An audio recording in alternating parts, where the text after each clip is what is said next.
Good evening friends, Mishra sir mining class YouTube channel में आपका स्वागत है। आज की वीडियो में, आज की क्लास में मेटल माइंस के अंडरग्राउंड माइंस में जो वेंटिलेशन की सिस्टम रहती है, जिसके संबंध में डीजीएमएस ने 2021 में जो क्वेश्चन पेपर में प्रश्न पूछे हुए हैं, उसके क्वेश्चंस को सॉल्व करने के लिए हम लोग आज इस क्लास को ज्वाइन कर रहे हैं फ्रेंड्स। तो चलिए, जो first class metal mine unrestricted ventilation 2021 का जो आपके सामने ये क्वेश्चन दिखाई दे रही है, उसके कीवर्ड आपके सामने है, उसको मैं बोर्ड में आते हुए एक्सप्लेन करूंगा। साथ ही आप एक्सप्लेन करने के बाद उस क्वेश्चन को आपके सामने रखूंगा, आप उसका आंसर देने का प्रयास कीजिएगा और साथ ही मैं भी आपका आंसर करेक्ट करने को कोशिश करूंगा। तो चलिए friends, Mishra sir mining class की यूट्यूब चैनल को आप लाइक करते हुए सब्सक्राइब कर लीजिए और अपने फ्रेंड्स के पास भी शेयर करके उनको भी सब्सक्राइब करने के लिए बोलिए। और डाउट जो आपको है, जो सब्जेक्ट आपको पढ़नी है, उसको आप कमेंट बॉक्स में कमेंट्स में जरूर दें फ्रेंड। तो चलिए, आपके सामने दिखाई दे रहा है पहला क्वेश्चन नंबर 1 क्या कह रही है? Electrostatic precipitator. इलेक्ट्रोस्टैटिक प्रेसिपिटेटर क्या होती है फ्रेंड्स? पहले मैं इसको आपको बता लेता हूं, उसके बाद फिर जो है इस पर जो प्रश्न पूछी गई है 2021 में, उसके क्वेश्चंस को आपके सामने लाता हूं। तो चलिए, आप इलेक्ट्रो प्रेसिपिटेटर क्या होती है उसको जानिए। मैं आता हूं बोर्ड में। इलेक्ट्रो प्रेसिपिटेटर क्या होती है, मैं हेडिंग डालता हूं सबसे पहले, इलेक्ट्रो प्रेसिपिटेटर। प्रेसिपिटेटर यह एक ऐसा इक्विपमेंट है जो हवा के अंदर, एयर के अंदर में, ये मान के चलो एयर है, एयर के अंदर में जो डस्ट पार्टिकल या सूट होते हैं। सूट हम किसको बोलते हैं? जो राख जैसी, फ्लाई ऐश जैसी उड़ती हुई जो पार्ट होती है, जिसको हम लोग काजल के रूप में भी देखते हैं, वो सूट कहलाती है। तो डस्ट होती है या सूट होती है। अब इस एयर को अगर हम लोग इनटेक हवा में या जहां वर्कर काम कर रहे होते हैं वहां पर इसको छोड़ने वाले हैं, तो इस इक्विपमेंट इलेक्ट्रो प्रेसिपिटेटर द्वारा पहले ये जो सूट और डस्ट है, इसको क्या कर ली जाती है? एब्जॉर्ब कर ली जाती है। जैसा इसका नाम है इलेक्ट्रिक, और इसमें प्रेसिपिटेट यानी कि छानना। तो ये छानने के लिए डस्ट और सूट का इस्तेमाल इसमें किया जाता है, ताकि हवा जब इससे बाहर आए तो वो प्योर एयर हो, शुद्ध हवा हो, जिसमें रहकर कंफर्टेबल हम फील कर सकें और साथ में हमारे हेल्थ में प्रॉब्लम ना हो। तो इसकी जो वर्किंग प्रिंसिपल होती है, अगर हम बात करें कि ये क्या होता है, ये आपने समझ गया। वर्किंग प्रिंसिपल की बात करें अगर इसकी, तो ये क्या करती है? इसके अंदर जो है एक प्लेट रहती है, और इस प्लेट में कहिए 2 कंसेक्यूटिव प्लेट रहती है, और इस प्लेट के अंदर में नंबर ऑफ जो है वायर्स लगे होते हैं। और जब इन वायर्स को हम लोग पॉजिटिव टर्मिनल से और नेगेटिव टर्मिनल से जोड़ते हैं, तो ये इसके अंदर हाई वोल्टेज जैसे ही फ्लो होती है, और ये हाई वोल्टेज फ्लो करते हैं। आप क्या करते हैं? हाई वोल्टेज फ्लो करते हैं आप, प्लस और माइनस लगा करके। तो इसके अंदर जो हवा फ्लो होती है, हवा जो जाती है, वो हवा आयोनाइज्ड हो जाती है। एयर क्या हो जाती है? ये बाय द वे एयर है, तो ये जो है एयर आयोनाइज्ड हो जाती है। आयोनाइज्ड मतलब कि आयोनाइज्ड हो जाती है। एयर क्या हो जाती है? आयोनाइज्ड हो जाती है, मतलब कि प्लस चार्ज और माइनस चार्ज में बढ़ जाती है। हवा 2 अवयवों में डिकम्पोज हो जाती है। ये डिकम्पोज होने के चलते इसके अंदर चार्ज आ जाता है, इस हवा के पार्टिकल के अंदर चार्ज आ जाता है, और ये चार्ज, ये जो आपकी प्लेट है, अगर ये इसको आप ऋण से कनेक्ट किए हुए हैं तो ये प्लस वाली जो है इस वायर के पास ये जो प्लेट है इसके साथ जाके चिपक जाती है, जिस डस्ट को आप या जो आपकी स्क्रबर है उसको से आप जो है उसको अलग कर लेते हो। तो ये जो प्लस वाली होती है इसको हम लोग कोरोना चार्ज भी बोलते हैं। कोरोना चार्ज के चलते ये जो एयर है जो कि चार्ज हो जाती है, एयर जो है पॉजिटिव चार्ज के रूप में आ जाती है, और वो जो है प्लेट के पास जो वायर रहती है जिसके अंदर करंट फ्लो होती है उसके में जा करके वो चिपक जाती है। तो ये इलेक्ट्रो प्रेसिपिटेटर है जो क्या कर रही है, जिसके संबंध में प्रश्न पूछी गई है, आप उसका जवाब देने का कोशिश कीजिएगा। मैं इसको समझा चुका हूं कि इलेक्ट्रो प्रेसिपिटेटर क्या होती है। मैं इसको स्लाइड शो के तहत बड़ा कर देता हूं ताकि आपको और अच्छे से दिखाई दे सके। ये स्लाइड शो है और मैंने ये बड़ा कर दिया, अब आपको और अच्छे से दिख रही होगी। तो प्रश्न पढ़ते हैं फ्रेंड्स। इलेक्ट्रोस्टैटिक प्रेसिपिटेटर रिमूव्स, तो अभी आपने देखा कि क्या रिमूव करने के काम में आती है।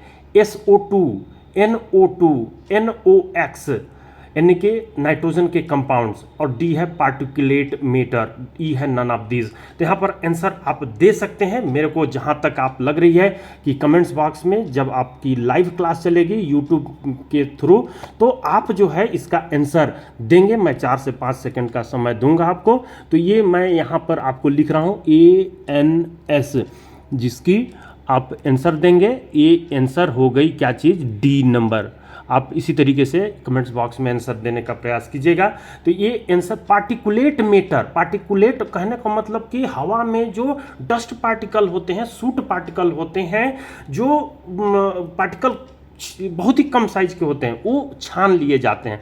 अब चलिए, जो मैं आपको बोर्ड में समझाया था आप लिख करके इसका अच्छे से नोट्स बना लीजिए। वेंटिलेशन का चाहे कोई भी सब्जेक्ट की एग्जामिनेशन दे रहे हो उसमें आपके ये पूछी जाती है। क्या है देखिए इसकी working principle. The electrostatic precipitator is one of the most widely used collection device for particulates. अब यहाँ पर इलेक्ट्रोस्टैटिक प्रेसिपिटेटर एक ऐसी अधिकांशतः उपयोग होने वाली कलेक्शन डिवाइस है जो पार्टिकुलेट्स को कलेक्शन करने का काम करते हैं। पार्टिकुलेट्स क्या होती है, पार्टिकल्स।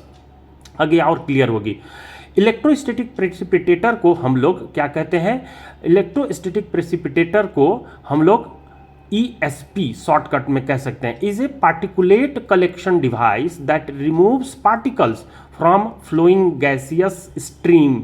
जो गैसियस स्ट्रीम होती है उससे आप रिमूव करते हैं पार्टिकल्स को, जैसे कि सच एज एयर, स्ट्रीम के रूप में यहाँ पे एयर कहा जा रहा है गैसियस स्ट्रीम को, तो उसमें पार्टिकल्स को रिमूव करने के काम में आते हैं। Using the force of an induced electrostatic charge, using the force of an induced जो इलेक्ट्रोस्टैटिक चार्ज, मैं जो आपको बोर्ड पर बताने का प्रयास किया था कि जैसे ही एयर जो होती है, पार्टिकल्स जो होती है वो आयोनाइज्ड हो जाती है, और आयोनाइज्ड होकर के प्लेट पर लगे हुए जो वायर्स होते हैं उनके साथ इस तरीके से ये देखिए चिपक जाती है। तो ये माइनस चार्ज जो है पूरी प्लेट के ऊपर चिपक गई है। पिक्चर में आपको दिखाई दे रहा होगा, मेरे कर्सर पर अगर आप नज़र रखे होंगे तो यहाँ पर जो है ये चिपक रही है वायर के साथ, जो ये प्लेट है पूरी इसके साथ जो लगी हुई वायर है। अब देखिए सेकंड पैराग्राफ क्या कहता है।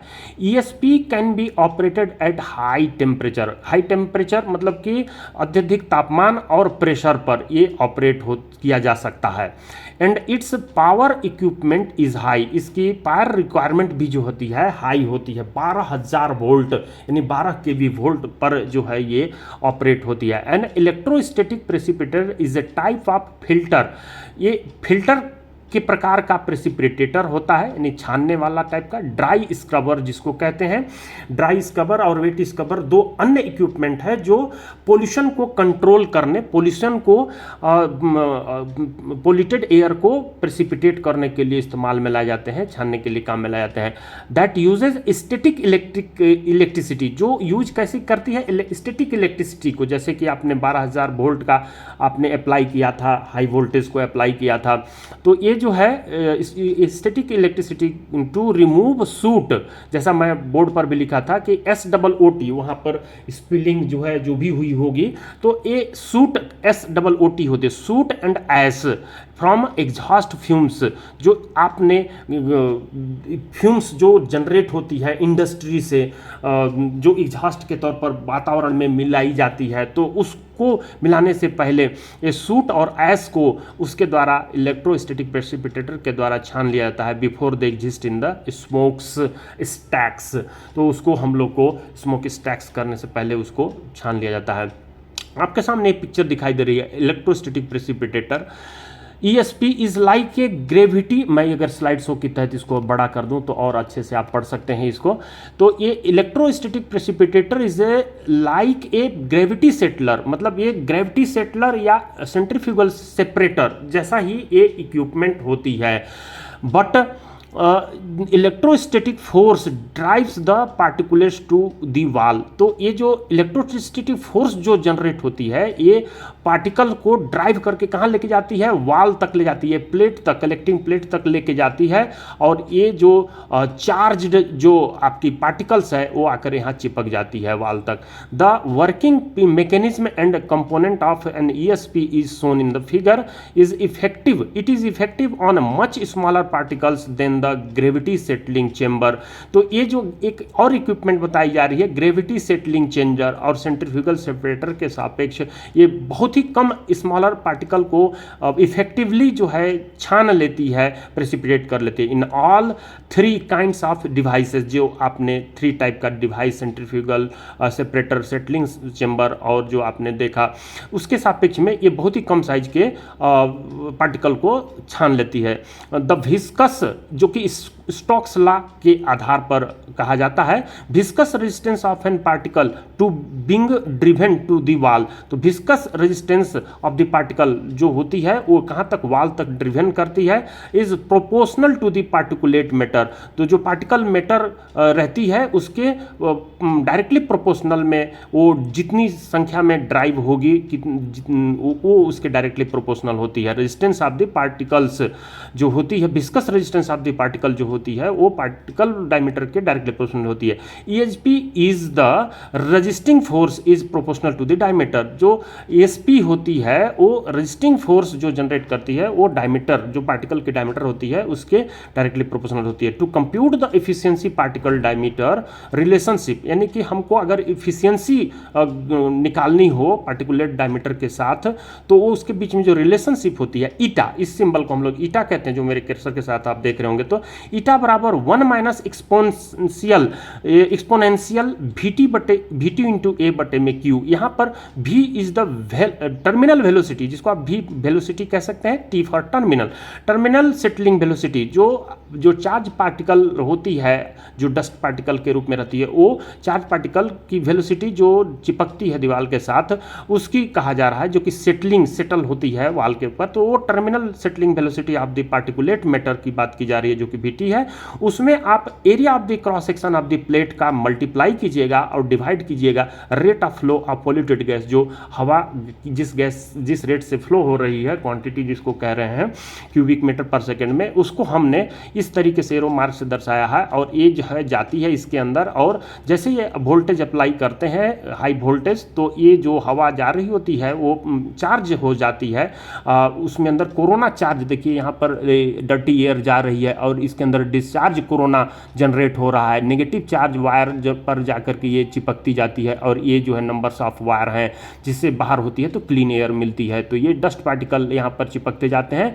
कलेक्शन प्लेट ग्राउंडेड हो रहती है। इलेक्ट्रोस्टैटिक प्रेसिपिटेटर जिसको आप दे सकते हैं, फ्लाइस और एयर जो है यहाँ पर चार्ज होती है। तो ये आपने जाना electrostatic precipitator removes particulate matter. अब आते हैं क्वेश्चन नंबर 2 पर। क्वेश्चन नंबर 2 के बाद हम लोग आएंगे क्वेश्चन नंबर 3 पर। क्वेश्चन नंबर 2 क्या कह रहा है वो देखिए। इन डीपर माइंस, यानी कि बहुत गहरा माइंस है, डीपर माइंस है, the resistance of shaft is the rest of the underground layout. यानी कि जो अंडरग्राउंड की जो गैलरियां हैं उनकी जो आप लेआउट बनाते हो उसके सापेक्ष में जो शाफ्ट का जो रेजिस्टेंस होता है डीपर माइंस में वो क्या होता है। ए लेसर देन होता है, बी इक्वल टू होता है, सी सेम एज होता है, डी ग्रेटर देन होता है, E none of the above होता है। तो यहाँ पर आपको ये जो लंबाई है, जो शाफ्ट की गहराई कहें या फिर जो है आप जो माइन का लेआउट है, अंडरग्राउंड गैलरीज की लेंथ है, उसको आप अगर कंपैरिजन कीजिएगा शाफ्ट के सापेक्ष में, तो अंडरग्राउंड की गैलरीज की जो लेंथ होती है वो ज़्यादा ही रहती है, किसकी, अंडरग्राउंड गैलरी की लेंथ। तो यहाँ पर मैं अगर ये जो मेरी टैग मिश्रा सर की लगी हुई इसको मैं अगर हटा दूं, तो यहाँ पर लेसर देन होती है कौन, डीपर माइंस में the resistance of shaft is the rest of the underground layout. तो ये जो रेजिस्टेंस ऑफ द शाफ्ट होती है वो उसकी रेजिस्टेंस क्या होती है अंडरग्राउंड लेआउट के रास्ते के सापेक्ष लेसर देन होती है, या इक्वल होती है, या सेम एज होती है, ग्रेटर देन होती है, या नन ऑफ दिस होती है। तो यहाँ पर आपको एल्किंस्टन फार्मूला याद होगी, जिसमें अगर मैं बोर्ड पर आ जाऊं और इस बात को बताना चाहूं कि रेजिस्टेंस और लेंथ के बीच में क्या रिलेशन होती है। रेजिस्टेंस, रास्ते का जो रेजिस्टेंस होता है अंडरग्राउंड गैलरी का, उसका और जो हमारा जो उस रास्ते की रेजिस्टेंस है उसके बीच में जो क्या रिलेशन होती है, उसको आप अगर देखना चाहें तो आप ये जानते हैं एल्किंस्टन, फ्रॉम एल्किंस्टन फॉर्मूला, जिसको आप क्या कहते हैं, दूसरे शब्दों में लॉ ऑफ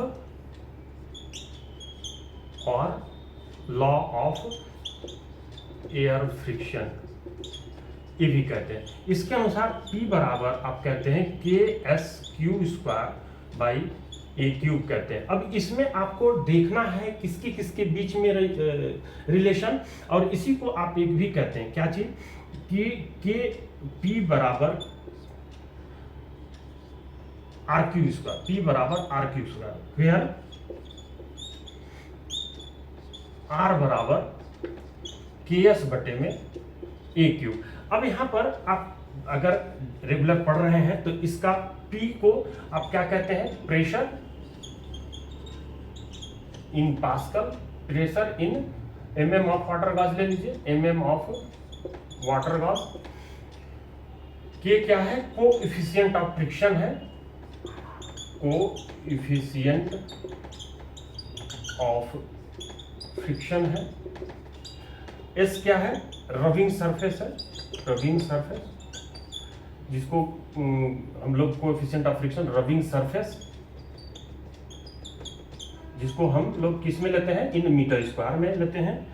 Q क्या है, क्यूबिक मीटर पर सेकंड में क्वांटिटी है, और A क्या है, क्रॉस सेक्शनल एरिया है, cross sectional area in metre square. तो यहां पर रबिंग सरफेस को मीटर स्क्वायर में लिया और इसको भी साथ में मीटर स्क्वायर में लिया।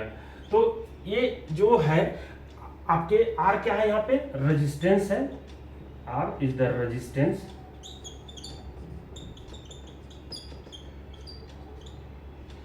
रेजिस्टेंस। तो अब यहां पर आप रेजिस्टेंस, रास्ते की रेजिस्टेंस और आप जो रबिंग सरफेस है उसको आप अगर कोऑर्डिनेट कीजिएगा तो R समानुपाती जो होती है क्या होती है, S होती है, जिसमें रबिंग सरफेस आप निकालना चाहिएगा।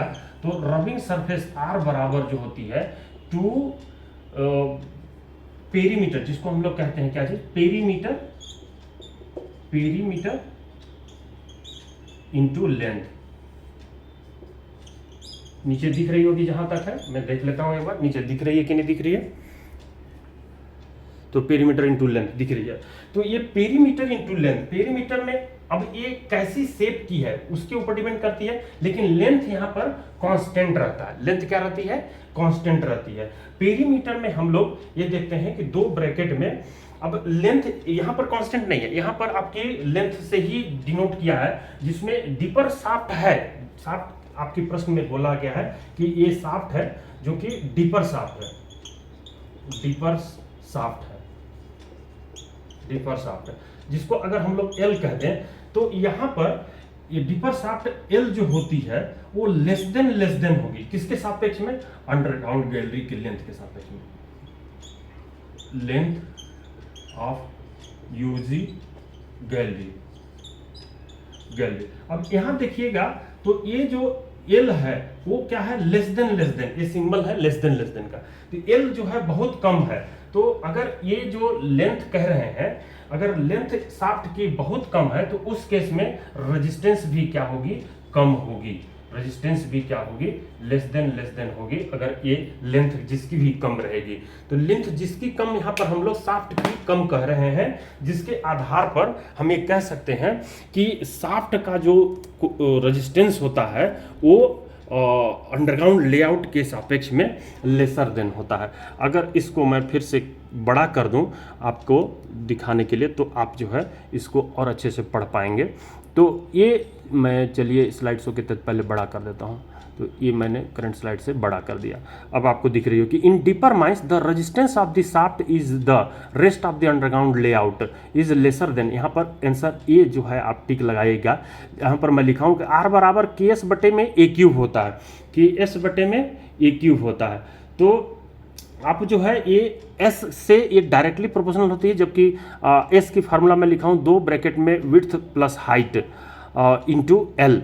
अब यहाँ पर 2 ब्रैकेट में विड्थ प्लस हाइट, ये जो है क्या है, ये आपकी पेरीमीटर है। ये क्या है, पेरीमीटर, और ये पेरीमीटर इंटू लेंथ से हम लोग कंपैरिजन करेंगे कि क्योंकि आर जो होती है एल के डायरेक्टली प्रोपोर्शनल होती है। L of shaft is less than L of the rest underground layout, so answer A. आप ए को टिक लगा सकते हैं। नेक्स्ट प्रश्न पर आइए, देखिए तीसरा नंबर क्वेश्चन क्या कह रहा है। Choose the correct statement in reference to the selection of site for erecting permanent water dam in an underground mine. यानी कि आपको करेक्ट स्टेटमेंट चूज करनी है किसके रेफरेंस में, साइट सिलेक्शन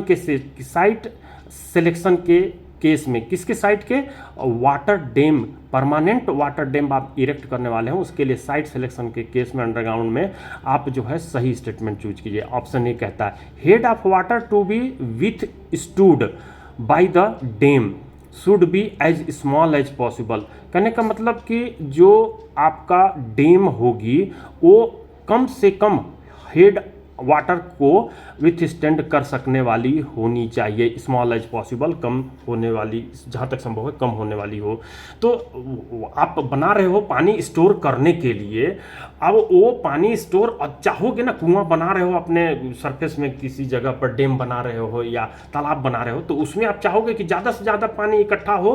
तो यहाँ पर ये स्टेटमेंट आपको रॉन्ग नज़र आ रही है, स्टेटमेंट करेक्ट नहीं नज़र आ रही है। Head of water to be withstand by the dam should be as small as possible, नहीं, यहाँ लार्ज एज पॉसिबल, इसलिए इसको टिक नहीं लगाइएगा। अब देखिए B number, site should not be easily accessible. क्या आप उस साइट पे जहाँ डैम आप बनाने वाले हैं वो आसानी से जा सकने वाला नहीं होना चाहिए, कॉमन सेंस की बात है। तो हम आसानी से जब ईंट गिट्टी मटेरियल जो ले जाएंगे आसानी से जा सकने वाली रहेगी तभी तो ये भी स्टेटमेंट जो है गलत है। Site should not be self draining, तो ये साइट जो होनी चाहिए वो सेल्फ ड्रेनिंग वाली नहीं होना चाहिए, ये कह रहा है। तो अगर साइट जो उसकी लोअर पोर्शन है जहाँ पर वाटर इकट्ठा कर रहे हैं सेल्फ ड्रेन वाली होनी ही चाहिए, तब जा करके वो आप आसानी से उसके नीचे के वाटर को आप जल्दी सुखा सकते हो। तो यहाँ पर site should not be self drain, इसका मैं रेफरेंस दिखा रहा हूँ। Clayey strata is most suitable, clayey strata यानी मिट्टी वाली स्ट्राटा जो है मोस्ट सुटेबल रहेगी। तो अगर मिट्टी वाला स्ट्राटा रहेगी तो वो डैम का टिक पाएगा, जो आप उसके लिए बनाओगे, कंस्ट्रक्शन करोगे थिकनेस। तो यहाँ पर मैं देखिए डैम के लिए रेफरेंस लिखा हूँ, ये डैम से रिलेटेड आपके जो नोट्स है वो बहुत ज़्यादा काम में आएगा, जिसमें के रेफरेंस में आप जो है ये देखेंगे। तो ये जो आपके सामने दिखाई दे रही है डैम क्यों बनाया जाता है, इसी में आपको दूसरे नंबर में जो मैं लिखा हूँ FMUV जो 2021 में पूछेगा, to keep the water under control. Water को हमको कंट्रोल में रखना रहता है, तब हम इसको बनाने का प्रयास करते हैं। साथ ही पंपिंग के अमाउंट को आपको कम करना रहता है, इसके लिए हम बनाना चाहते हैं। To guard against any flooding, यानी कि जब कोई भी फ्लडिंग होती है, बाढ़ आना होती है, उसके संबंध में, उसके अगेंस्ट में हम इसको गार्ड के रूप में काम में लाते हैं। To keep the area safe from inundation, हम अपने काम वाली जगह को बाढ़ से सेफ सुरक्षित रखना चाहते हैं, इसलिए हम डीपर मोस्ट पार्ट पे हम ये बनाना चाहते हैं water dam. To check sudden ingress of water, साथ ही जो है कोई वाटर का सडन इनग्रेस ना हो उसको चेक करते रहने के लिए भी हम वाटर डैम का निर्माण करते हैं। नोट में देखिए क्या लिखा है, the dam should B of adequate strength, मजबूत बनावट की होनी चाहिए, जिसकी थिकनेस की बात हम लोग करेंगे या फिर यूट्यूब में अपलोडेड है मिश्रा सर माइनिंग क्लास की यूट्यूब में, थिकनेस की जब बात करेंगे तो यहाँ पर हम लोग देख रहे हैं कि it should be leak proof, ये लीक प्रूफ होने। अब यहाँ पे देखिए choice of site of dam की बात करते हैं, तो इसी में आपको एक आंसर तो मिल ही गई है, it's in the strongest possible ground, यानी कि ये कहाँ पर मजबूती वाली ग्राउंड पर बननी चाहिए। Where the pillars are strong and stout, stout मतलब मोटा होता है, STOUT, तो स्टाउट मोटा होता है, वो तो या तो स्ट्रॉन्ग होना चाहिए साथ ही मोटा होना चाहिए pillars. There is no chance of crushing of the pillar, pillar जो है क्रशिंग के योग्य नहीं होना चाहिए। Area of cross section should be minimum, तो यहाँ पर जो गैलरी का क्रॉस सेक्शन होना चाहिए, एरिया जो होनी चाहिए वो मिनिमम होनी चाहिए। If there is a drift it is a best choice, अगर ड्रिफ्ट को आप बना रहे हो तो वो जो है बेस्ट चॉइस के रूप में रहती है। The dam should be approachable by men for inspection, तो ये आपको FMU भी में अप्रोचेबल होना चाहिए, जिसमें आप B नंबर में देख चुके हो शुड नॉट भी लिखा है, इसलिए आप इसको चूज नहीं करोगे। Area below the dam should be self draining type, तो ये सेल्फ ड्रेनिंग टाइप की होनी चाहिए, यहाँ पर लिखा हुआ है C नंबर में side should not be self draining type का। तो ये जो आपकी एरो मार्क से मैं जो दिखाने का प्रयास किया हूँ, मेरे कर्सर पर आप नजर डाल रहे होंगे, तो ये जो है सेल्फ ड्रेनिंग टाइप की होनी चाहिए उस वो एरिया जहाँ पे आप डैम बनाने वाले। The area should be well ventilated to reduce the chance of spontaneous heating, ऐसी जगह पर आप नहीं बनाएंगे जहाँ पर स्पॉन्टेनियस हीटिंग की चांस होने की संभावना हो। The dam should be so located that a large number of pillar are not blocked, ऐसा जगह पर आप नहीं बनाएंगे जहाँ पर लार्ज संख्या में पिलर ब्लॉक होने वाली है, कोयला का नुकसान हो जाएगा। The area should be free from any geological disturbance, fault slip आदि से वो स्वतंत्र होनी चाहिए वो एरिया। The area should be stable in nature so that no roof fall or side fall takes place, तो यहाँ पर स्टेबल होना चाहिए, स्ट्रांग होना चाहिए, तब जाके न तो roof fall or side fall से आपकी डैम भरती रहेगी, उसकी फंक्शन काम नहीं कर पाएगी। अब यहाँ पर देखिए आपके सामने लिखा हूँ, depending upon the head of water, water के हेड के आधार पर the calculated thickness shall be modified, जो हम लोग थिकनेस कैलकुलेट करते हैं उसमें हेड ऑफ वाटर अगर 60 मीटर से कम है तो उसमें हम लोग percentage increase in width of dam, dam का जो परसेंटेज होता है थिकनेस होता है वो हम लोग बढ़ा देते हैं, 25% बढ़ा देते हैं। थिकनेस अगर आई है 10 मीटर तो 25 मीटर जो है 2.5 मीटर हो जाएगी, बढ़ जाएगी तो ये 12.5 मीटर हो जाएगी। तो इस तरह से हम लोग 60 मीटर तक का अगर हेड है तो उसमें 12.5 मीटर का बनाते हैं, लेकिन वही अगर कैलकुलेशन से 10 मीटर आई है थिकनेस और 60 से 150 मीटर के बीच में है तो आप उसमें इंक्रीजमेंट मात्र 1 मीटर का करते हैं, क्योंकि 10% एक होता है, तो आपने यहाँ पर 1 यानी 11 कर दिया। जबकि मोर देन 150 मीटर अगर हेड जो है ज़्यादा है तो उसमें थिकनेस जो है आप नील के बराबर करते हैं, मतलब हेड ज़्यादा होने पर उसकी थिकनेस जितनी कैलकुलेशन से निकलती है, जो फार्मूला आपके सामने दिखाऊंगा इसको मिनिमाइज करने के बाद, तो उस फार्मूले में जिसको हम लोग वाटर डैम की थिकनेस की फार्मूला T बराबर HW√W बटे में 8S करके हम लोग निकालते हैं, जबकि H जो होती है thickness of the dam in metre होती है, W जो है head of water in metre होता है, S जो होती है crushing ultimate crushing strength of the material, जिसमें हम लोग कॉलरी ब्रिक के लिए 17.5 kg पर सेंटीमीटर स्क्वायर कहते हैं, और उसके लिए जो कंक्रीट वाल होती है कंक्रीट की तैयार करते हैं तो आप 42 kg पर सेंटीमीटर स्क्वायर से कम नहीं कहते हैं। तो ये जो है एस जो है क्रशिंग स्ट्रेंथ, जिसके आधार पर आप अगर निकालते हो कैलकुलेट करते हो तो उसमें इतनी परसेंटेज में अगर हेड ज़्यादा होती है तो उसकी थिकनेस कम रखने का प्रयास करते हैं। तो ये जो है फिटिंग्स है जिसके साथ आप वाल्व लगाते हो, over flow pipe with valve लगाते हो, प्रेशर गाज लगाते हो, चेक बोर्ड लगाते हो। काहे के लिए प्रेशर गाज लगाते हो? हेड ऑफ वाटर को दिखाने के लिए। तो ये जो है आपके सामने दिख गई है क्या चीज़ कि हेड जो है आपकी ज़्यादा से ज़्यादा होनी चाहिए, जिसमें पहला नंबर का जो आपके सामने प्रश्न है जिसमें कहा है क्या चीज, ऑप्शन है head of the water to be withstood by the dam should be as small as possible. तो स्मॉल नहीं होना चाहिए, हेड ज़्यादा से ज़्यादा होना चाहिए। तो ये जो है आपने देख लिया तीसरा का आंसर, आप side should not be self draining, side should not be self draining वाला नहीं होना चाहिए।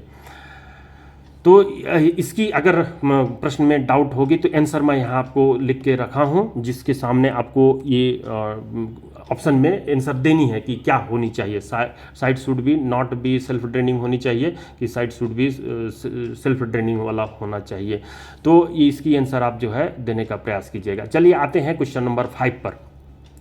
क्या कहता है, the blank blank of a gas why, यानी कि गैस का क्या चीज जिसको आई से डिनोट किया जा रहा है, is the ratio of the density of the gas, gas का density at the standard pressure and temperature to the density of air at the same standard pressure and temperature. मतलब कि अगर मैं यहाँ पर अंडरलाइन कर दूँ पेन उठा करके ड्राइंग का, तो ज़्यादा बेहतर आपको समझ में आएगा कि डेंसिटी ऑफ द गैस और डेंसिटी ऑफ एयर का रेशियो क्या कहलाता है, प्रश्न में ये पूछता है। जबकि गैस का जो डेंसिटी की बात करेंगे तो वो सेम स्टैंडर्ड प्रेशर और टेम्परेचर की बात की जाएगी, तो उस की रेशियो को क्या कहेंगे। चलिए मैं बड़ी कर्सर उठा लेता हूँ फिर से और ऑप्शन को पढ़ने का प्रयास कीजिए। साइड शो की तरह मैं बड़ा कर देता हूँ इसको, ये साइड शो की तरह मैंने बड़ा कर दिया। तो आप ए मोलिकुलर मास कहते हैं, बी एटॉमिक वेट कहते हैं, सी स्पेसिफिक ग्रेविटी कहते हैं, डी स्पेसिफिक वेट कहते हैं, या ई एब्सोल्यूट ग्रेविटी कहते हैं। तो यहाँ पर आपको मैं रेफरेंस के तौर पर रखा हूँ, आपको याद रखना हो कि जो स्पेसिफिक ग्रेविटी हम लोग लेते हैं विभिन्न भिन्न गैसों का, जैसे कि आपकी जो ऑक्सीजन की स्पेसिफिक ग्रेविटी आप 0.967 कहते हो, मीथेन की स्पेसिफिक ग्रेविटी 0.553 कहते हो। तो ये जो स्पेसिफिक ग्रेविटी आती कैसी है, तो आप जो गैस का डेंसिटी और बटे में एयर की जो डेंसिटी हो उसको डिवाइड करने पर प्राप्त करते हो, या गैस का मोलिकुलर वेट बटे में जो आपकी एयर की मोलिकुलर वेट है उसको डिवाइड करके प्राप्त करना चाहते हो। तो यहाँ पर जो है इसको आप स्पेसिफिक ग्रेविटी, ना कि मोलिकुलर मास कहोगे, ना एटॉमिक वेट कहोगे, स्पेसिफिक ग्रेविटी कहोगे, स्पेसिफिक वेट नहीं कहोगे, एब्सोल्यूट ग्रेविटी नहीं कहोगे। जैसे कि रेफरेंस में मैं यहाँ पर रखा हूँ कि gas specific gravity is defined as the ratio of density of the gas. फिर से मैं अगर यहाँ पर आपके लिए एक कर्सर अगर उठा लूँ ध्यान को केंद्रित करने के लिए, तो ज़्यादा बेहतरी आपसे समझ सकते हैं। जैसे कि यहाँ पर ratio of the density of कहा जा रहा है gas to the density of the air, तो ये डेंसिटी ऑफ द एयर को डिवाइड करते हैं डेंसिटी ऑफ गैस से, जो कि 1 एटमॉस्फेयर प्रेशर पर और 60 डिग्री फ़ारेनहाइट पर जो कि स्टैंडर्ड कंडीशन रहती है उस पर डिवाइड करने से हमको स्पेसिफिक ग्रेविटी मिलती है। If idol gas law behaviour is assumed, अगर आइडल गैस लॉ बिहेवियर को एज्यूम कर रहे हैं, मान रहे हैं, तो gas specific gravity is the molecular weight of the gas, gas का मोलिकुलर वेट और जो molecular of the weight of the air है उन दोनों को डिवाइड करने पर आपको मिलती है स्पेसिफिक ग्रेविटी। तो चलिए ये आपने 5वां प्रश्न को समझ लिया। मैं ये ड्राइंग का जो कर्सर थी उसको हटा ले करके अब आता हूँ 6वें नंबर के प्रश्न में, और 6वें नंबर के जो जिसमें ये चौथा नंबर प्रश्न आपकी छूट गई थी अगले पेज पिछले पेज से, तो यहाँ पर चौथे नंबर को पहले कर लेते हैं। मैं इसको स्लाइड शो के तहत बड़ा कर देता हूँ। चलिए ये मैंने बड़ा कर दिया। देखिए आपके सामने क्या लिखा, if an accumulation test by safety lamp spiring और jumping of flame gives the positive response then that indicate an accumulation of methane gas not less than 10% in air. कहने का मतलब क्या होता है, मीनिंग समझते हैं। चलिए मेरे कर्सर के साथ नज़र को आगे बढ़ाइए। एक्यूमुलेशन टेस्ट जो कि आप फ्लेम सेफ्टी लैंप से करते हैं, तो उसमें जो फ्लेम होती है, फ्लेम का जो स्प्रिंग होता है, स्पीरिंग जिसको बोलते हैं, जंपिंग जो करती है, gives the positive response. Positive response यानी कि एक्यूमुलेशन टेस्ट में आपका जो फ्लेम है वो बढ़ रही है। Then that indicate an accumulation of the methane gas, जो इंडिकेट कर रही है कि एक्यूमुलेशन हो गई है, मीथेन गैस की जमा मिल गई है जमा जांच में। तो वो कितनी परसेंटेज में एयर में वहाँ पर मीथेन मौजूद है।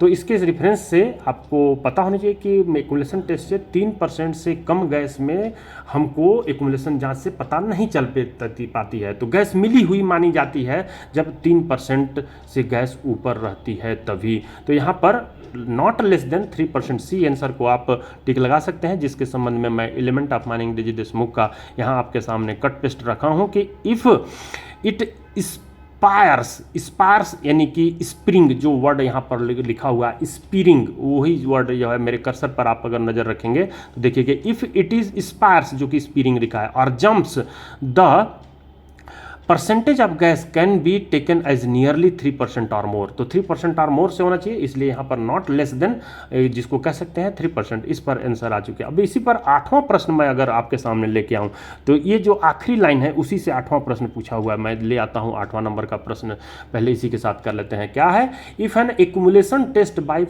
Safety lamp gives negative response, मतलब आपको नेगेटिव रिस्पॉन्स यानी कि गैस नहीं मिली, एक्यूमुलेशन टेस्ट कर रहे हैं, गैस नहीं मिली, the percentage test is carried out response the percentage test is carried out because it में contain methane gas less than. तो आप जब एक्यूमुलेशन टेस्ट से गैस नहीं पाते हैं तब जाकर के आप परसेंटेज टेस्ट करना चाहते हैं, तो उस केस में गैस जो होगी एयर में कितनी परसेंट से होनी चाहिए, कंटेन होगी उसमें। तो ये जो आपकी सी नंबर है जिसमें ए में 4% नहीं, 3.5 नहीं, 3 ही पे रहती है, जिसको से अधिक होने पर हम जो है एक्यूमुलेशन टेस्ट करने का प्रयास करते हैं। तो मैं देखिए इसी का रेफरेंस फिर से आपको दिखाने का प्रयास कर रहा हूं कि इसी पे से 2 प्रश्न पूछा हुआ है। देखिए यहाँ पर मैं आखिरी लाइन को पढ़ रहा हूं, अंडरलाइन नहीं किया हूं, मेरे कर्सर के साथ आखिरी लाइन पर ध्यान दीजिए। It is unnecessary to conduct the percentage test when the flame spires, फिर से वही बात तो आ गई है, स्पायर्स इन स्प्रिंग, जिसमें वो जंपिंग करती है off in a safety lamp, as it is clear that the gas percentage is not less than 3%। जब वो 3% से कम नहीं होती है तभी जो है हमको एक्यूमुलेशन टेस्ट से पता नहीं चलता है,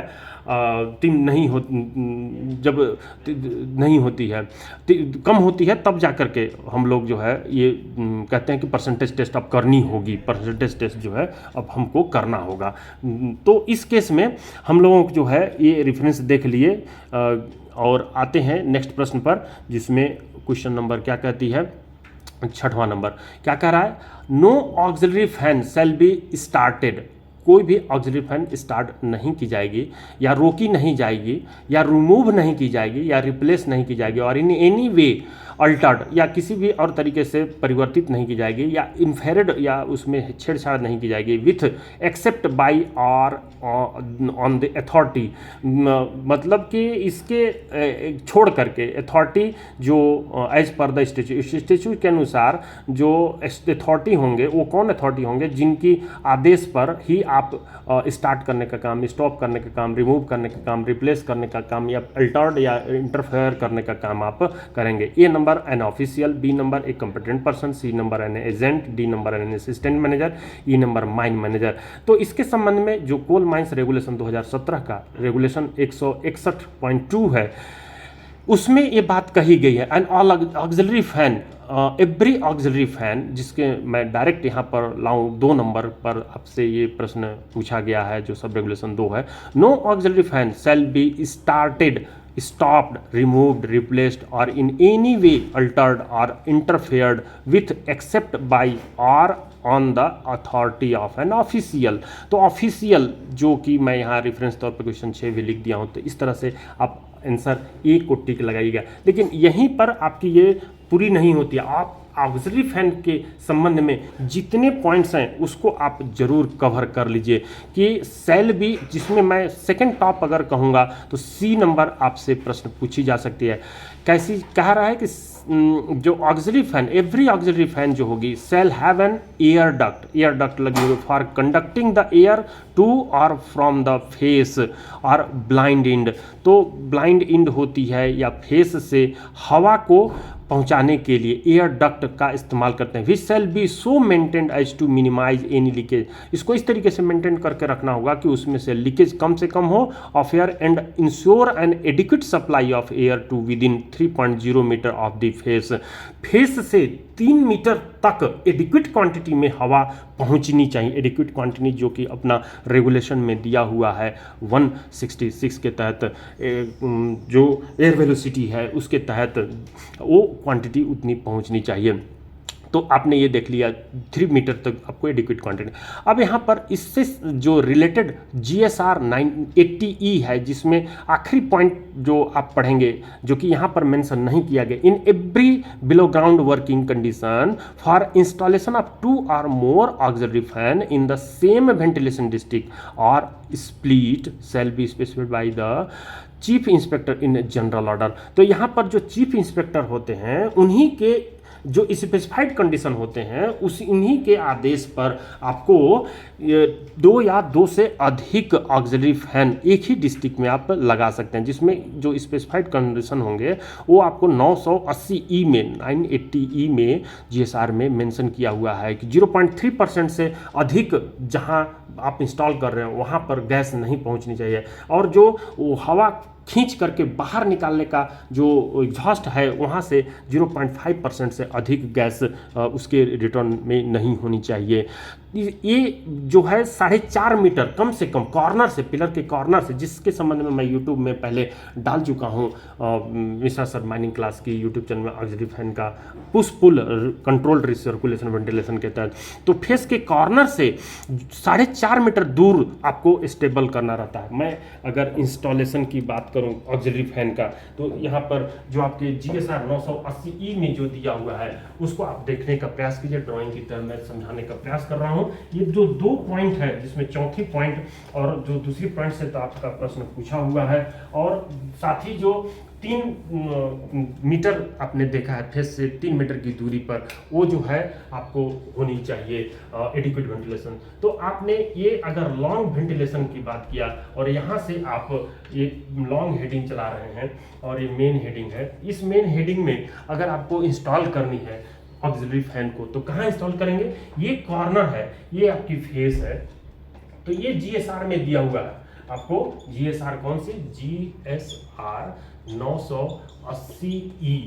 ये GSR क्या होती है? जनरल स्टैट्यूटरी रूल होती है, जो कि प्रशांत कुमार सरकार साहब ने, पहले भी मैं बता चुका हूं कि प्रशांत कुमार सरकार DG साहब ने इसको सेंट्रल गवर्नमेंट से परमिट करा करके आपको एक स्टैट्यूट के रूप में इसको बिहेव कराते हैं, हम लोग कानून के रूप में बिहेव कराते हैं।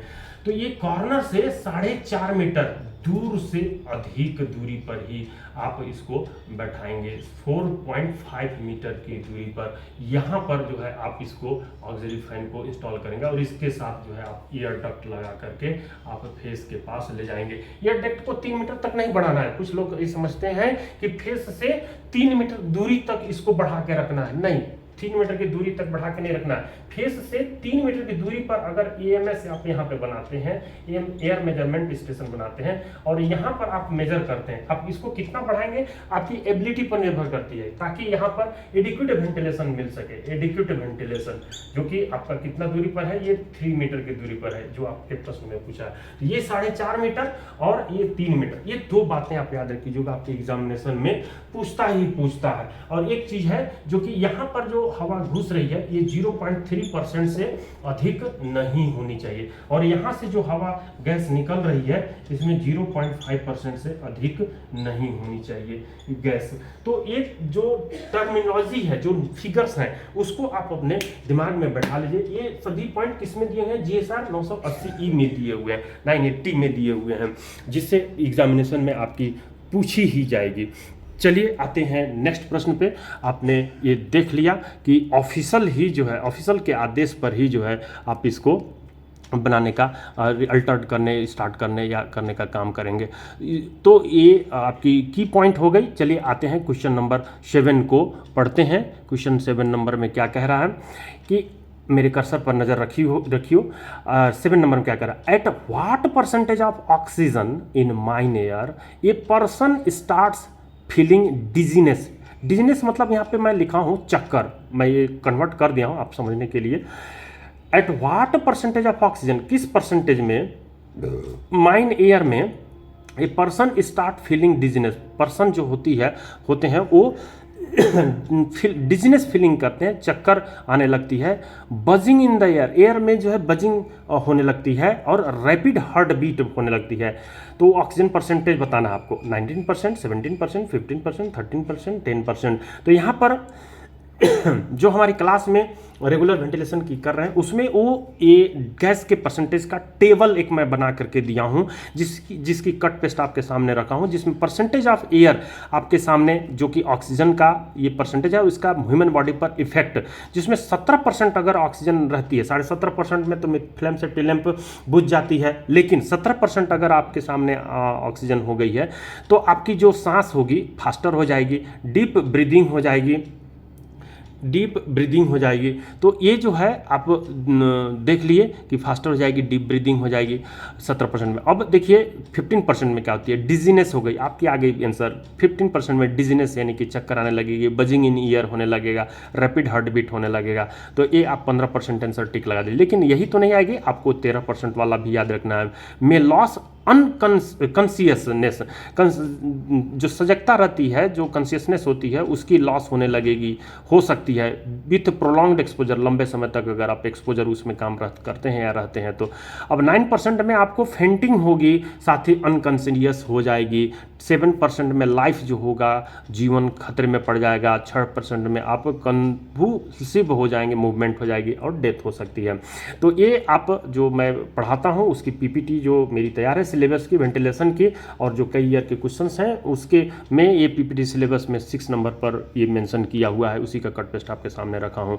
चलिए आते हैं क्वेश्चन नंबर 8 में। If an accumulation test by safety lamp gives negative response the percentage test is carried out because it में, इसको तो कर चुके हैं हम लोग, जिसमें 3% कहे हैं कि मीथेन गैस लेस देन 3% से कम रहती है, तभी हम क्या करते हैं, एक्यूमुलेशन टेस्ट के बाद परसेंटेज टेस्ट करते हैं। तो 3% से कम आप जो है यहाँ आंसर आप लिख सकते हैं। चलिए आते हैं 9 नंबर पे।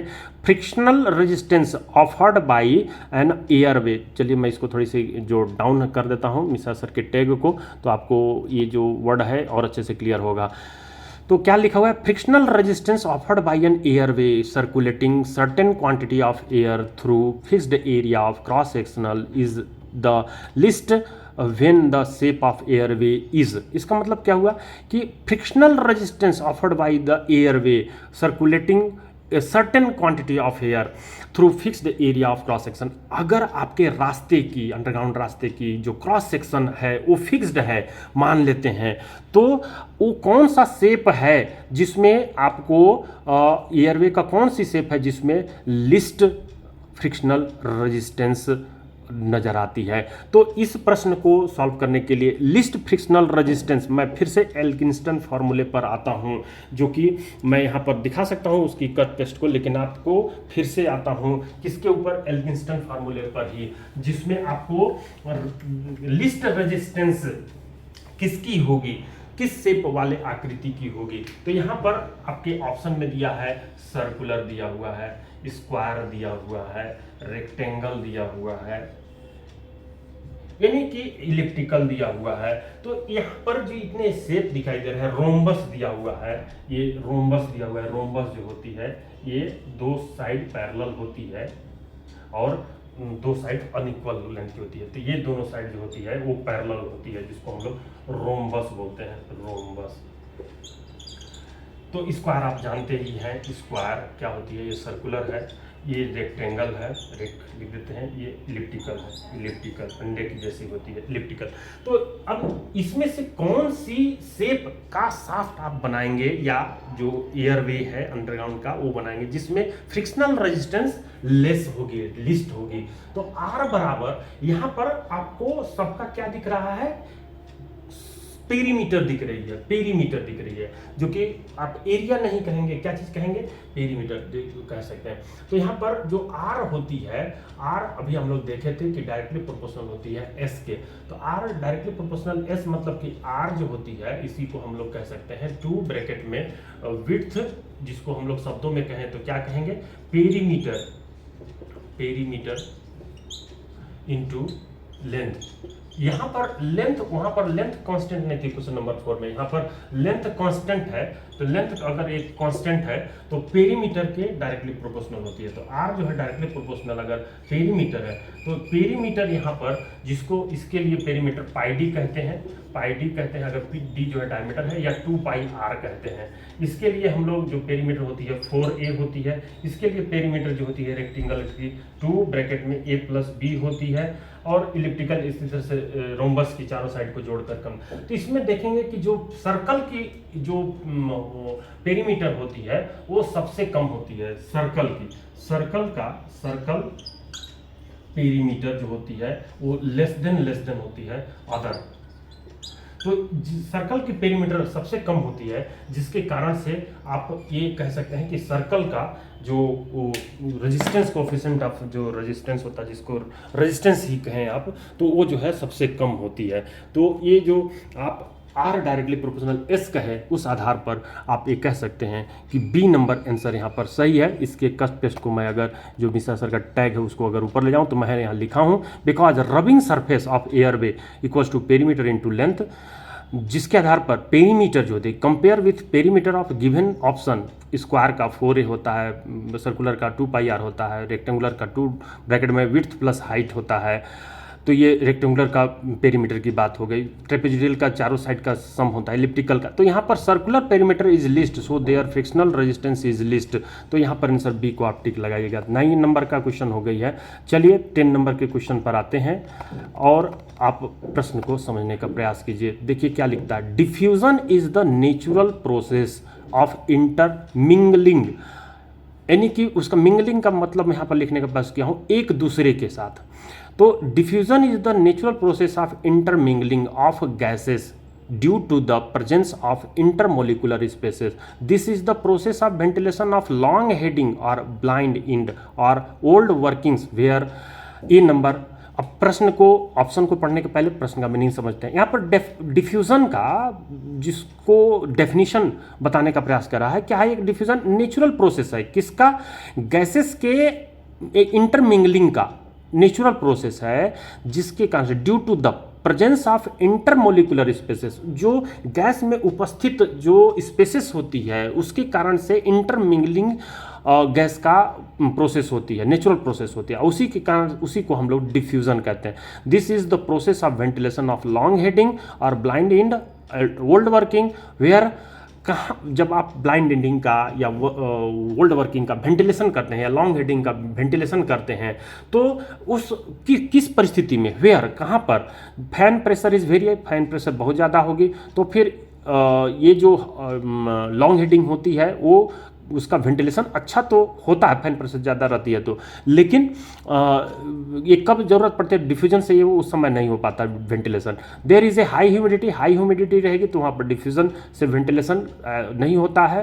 Fan pressure has little effect, fan pressure उसमें लिटिल इफेक्ट अगर डाल रहा है हवा में तो वो वहाँ पर वेंटिलेशन कम होती है, लेकिन डिफ्यूजन द्वारा कैसे वहाँ की हवा को नेचुरली हटाई जाती है, इसको मैं बोर्ड में आकर के बताने का प्रयास कर रहा हूँ। तो answer number fan pressure has little effect ही राइट आंसर होगी। There is a heavy water seepage, वहाँ पर हैवी वाटर सीपेज होती है, तो इसके रिफरेंस में मैं यहाँ पर लिखूँ diffusion is a process in which transport is driven by the concentration gradient. Concentration gradient कहने का मतलब कि जो हवा का जो गैसेस होती है, हवा में जो गैसेस होती है उसकी अलग अलग गैसेस की कॉन्सेंट्रेशन अलग अलग होती है। Gas molecules moves from higher region of the higher concentration to the region of the lower concentration. तो जो गैस मॉलिक्यूल्स होती है गैस के अंदर, हायर मॉलिक्यूल्स से जो होती है वो लोअर रीजन वाले मॉलिक्यूल्स की ओर, कॉन्सेंट्रेशन की ओर जो है भागने का प्रयास करती है। तो diffusion will not take place between the two bodies of gases even if bodies are stationary. Bodies अगर स्टेशनरी हैं तो एक प्रश्न इसी के साथ लगा हुआ है कि diffusion will not take place, diffusion जो है टेक प्लेस नहीं होती है। तो यहाँ पर आप समझने का प्रयास कीजिए कि ये मेरी मुट्ठी में क्या है, गैस है जो आप खदान के अंदर देखते हैं। इस गैस में कार्बन डाइऑक्साइड हो सकती है, नाइट्रोजन हो सकती है, ऑक्सीजन हो सकती है, डिफरेंट मीथेन गैस हो सकती है, लेकिन जिसकी सबसे ज़्यादा मोलिकुलर वेट होगी, जैसे कि कार्बन डाइऑक्साइड फेसेस के पास जनरेट होती है, और वही और जो इंटर करने वाली हवा होती है उसमें कार्बन डाइऑक्साइड मानते हैं कि कम होती है। तो उस केस में कार्बन डाइऑक्साइड का वेट जो है ज़्यादा मोलिकुलर वेट होता है और वो हवा को फोर्स करके बाहर निकालने का प्रयास करती है। तो ये डिफ्यूजन जो है, इसमें भारी हवा अपने आप हल्की हवा को, हल्की गैस को ठेलती है, मूव करती है, फोर्स करती है। तो यही प्रोसेस है जो कि गैसों के अंदर का जो इंटरमोलिकुलर स्पेस होती है, इंटरमोलिकुलर स्पेस होती है, ये अगर हवा मान लेते हैं, एयर मान लेते हैं, और इसी के अंदर जो है CH4 है, इसी के अंदर जो है आपका CO2 है, O2 है। तो ये जो CO2 वाली जो गैस होती है, ये O2 और CH4 को जो है अपने आप इनके बीच में स्पेस होने के चलते, इंटरमोलिकुलर स्पेस ज़्यादा होने के चलते ये जो है गैसेस इसको ठेलती है और डिफ्यूजन प्रोसेस कहलाता है। और इसी के द्वारा जब फैन प्रेशर कम होता है तब जो है लॉन्ग हीटिंग पर या फिर ओल्ड वर्किंग पर हवा को वेंटिलेट करके बाहर निकालने के लिए काम में लाई जाती है। तो डिफ्यूज़र हम लोग इसी कारण से, जो हमारा आउटलेट शाफ्ट के पास जो चिमनी होती है उसको हम लोग डिफ्यूज़र भी कहते हैं। तो वो डिफ्यूजन प्रिंसिपल पर ही काम करती है। तो ये साइड्स लॉ के तहत आपने देख लिया। तो चलिए, ये आपके सामने दिख रही है। मैं नेक्स्ट क्लास में फिर से आपकी अगली जो क्वेश्चंस है उसको आपको अपलोड करने का प्रयास करूंगा। आप लाइव क्लास करना चाहते हैं तो उसके लिए मैं टाइमिंग वीक में 2 दिन आपके सामने ऑनलाइन लाइव दे सकता हूं। आप लोग अगर कमेंट बॉक्स में देते हैं, कमेंट्स डिमांड करते हैं, तो ऑनलाइन मैं क्लासेस ये जो है फ्री टाइम पर आपके अर्ली मॉर्निंग में देने का प्रयास करूंगा। तो चलिए, मिस्टर सर माइनिंग क्लास के यूट्यूब चैनल को आप लाइक कर लिए होंगे। अगर लाइक नहीं किए हों तो लाइक जरूर करिए, और साथ ही अगर नए कैंडिडेट हैं तो सब्सक्राइब कीजिए और अपने फ्रेंड के पास भी शेयर करके उनको भी सब्सक्राइब करने के लिए बोलिए। और DGMS के एग्जाम हो चाहे और कोई एग्जाम हो, उसको आप निकाल कर दिखाइए। ठीक है, थैंक यू फ्रेंड्स, अगले वीडियो में मिलते हैं।